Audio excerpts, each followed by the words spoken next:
This summer, a neighbor's quick thinking helps save lives in Glenwood, Iowa. First Alert 6's Brenna Kiefner is live in the newsroom with the story of courage under fire. Brenna.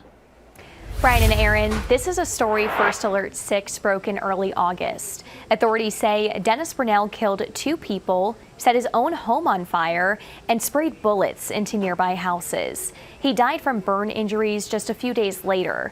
But as the investigation unfolded, law enforcement said he had hundreds of rounds of ammunition he intended to unleash across the neighborhood.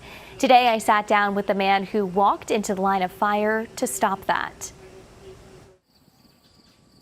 For senior airman Harrison Fryer, August 6th started like any other day. His wife Brielle had just given birth to their 4th child a week and a half earlier, and the family of 6 had just sat down for dinner. I think it's kind of why we moved here, is to get to a small town. It's the last thing we thought we would ever be confronted with was, somebody shooting at us. The calm shattered in an instant. Gunfire erupted in the streets of his quiet neighborhood.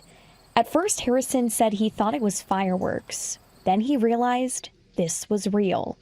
Did anybody let fire know to roll in? He came out and I saw the firearm in his hand, and at that moment, time kind of stopped. Bullets tore through vehicles, homes, and the walls of his children's bedroom.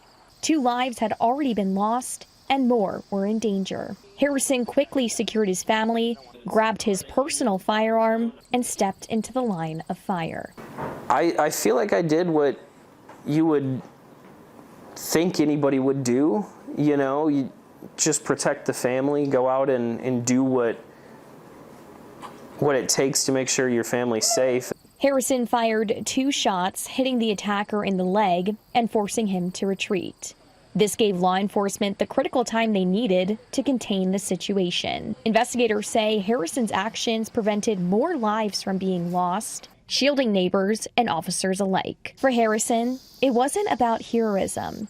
It was about keeping people safe. I didn't want to have to do anything aside from go out there and keep my family safe, and ultimately that's what I did, but I was hoping that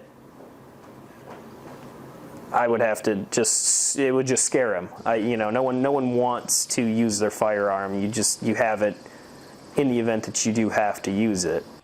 That night, senior airman Harrison Fryer reminded his community and all of us that courage isn't only taught in the military.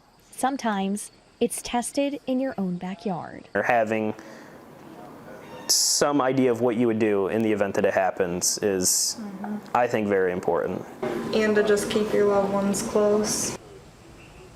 Now, senior airman Fryer has since been recognized by both his wing and local authorities for his actions that night. But he says the true reward is knowing his family and his neighbors are still here today. In the newsroom, Brenna Kiefner, First Alert 6. Brenna, thanks for sharing that remarkable story.